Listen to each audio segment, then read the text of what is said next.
देखो अभी तक अपन सिलेबस को डिस्कस कर चुके हैं, कहां से तैयारी करनी चाहिए, क्रैश कोर्स जो इंजीनियरिंग हॉटस्पॉट में लॉन्च हो चुका है उस क्रैश कोर्स को कैसे फॉलो करना चाहिए, सारे डिस्कशन अपन कर चुके हैं। आज अपन बहुत ही इंपॉर्टेंट चीज डिस्कस करने वाले हैं कि किस टॉपिक को या किस सब्जेक्ट को कितना वक्त आपको देना चाहिए। ध्यान से सुनना, ये वाला वीडियो एंड तक देखना, आपको बहुत अच्छे समझ में आएगा क्या आपको स्ट्रेटेजी फॉलो करनी चाहिए। देखो दो पार्ट में पेपर डिवाइडेड है, पार्ट ए आता है आपका 60 मार्क्स का, गॉट इट, बहुत बढ़िया, और पार्ट बी आता है आपका 60 मार्क्स का।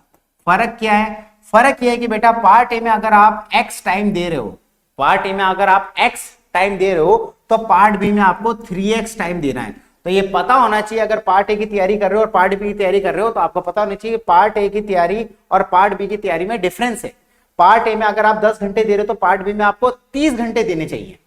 ठीक है, ये चीज आपको एक क्लियर होनी चाहिए, क्योंकि यहां पर क्या जो पार्ट ए में चीज आती है ना, उसके अंदर भी आपको एक चीज बताता हूं, ये इंग्लिश लैंग्वेज, बहुत ही शानदार चीज बता रहा हूं, इंग्लिश लैंग्वेज का वेटेज कितना है 20 मार्क्स का, पर यहां पर मैथ्स का वेटेज कितना है 30 मार्क्स का। मैथ्स का वेटेज 30 मार्क्स का, अगर मैं फिजिक्स का बोलूं तो फिजिक्स का वेटेज भी आपका कितना है 30 मार्क्स का। अब मैं आपको ये चीज बताता हूं, अगर आप इंग्लिश में x टाइम दे रहे हो तो आपको पता है मैथ्स में कितना टाइम देना पड़ेगा, मैथ्स में आपको 5x टाइम देना पड़ेगा। मतलब अगर आप इंग्लिश को 2 दिन दे रहे हो तो मैथ्स में आपको 10 दिन देने पड़ेंगे। ये चीज क्लियर होनी चाहिए कि किस सब्जेक्ट को मेरे को कितनी मेहनत करनी। ऐसा नहीं होना चाहिए कि इंग्लिश को आप 5 दिन दे रहे हो तो मैथ्स को भी आप 5 दिन दो। नहीं नहीं नहीं नहीं, ये गलती बहुत स्टूडेंट्स करते हैं, ऐसी गलती आप बिल्कुल मत करना।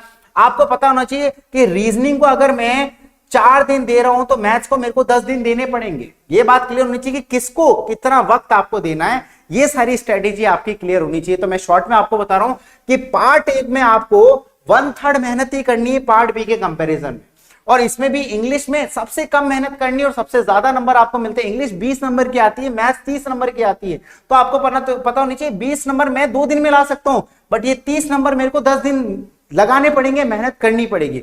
आई होप ये वीडियो हेल्पफुल होगा आप लोगों के लिए, थोड़ा आइडिया मिला होगा किस तरीके से अपन स्ट्रेटेजी फॉलो करते, किस तरीके से तैयारी करनी चाहिए। बाकी मेरे फुल लेक्चर्स में स्ट्रेटेजी आपको बताता रहता हूं, क्रैश कोर्स मेरा फॉलो करना और अच्छी चीजें आपको क्लियर हो जाएगी। वीडियो अच्छा लगा तो लाइक करना, ऐसे इंफॉर्मेटिव वीडियो के लिए चैनल को आप सब्सक्राइब कर सकते हैं। Thank you so much.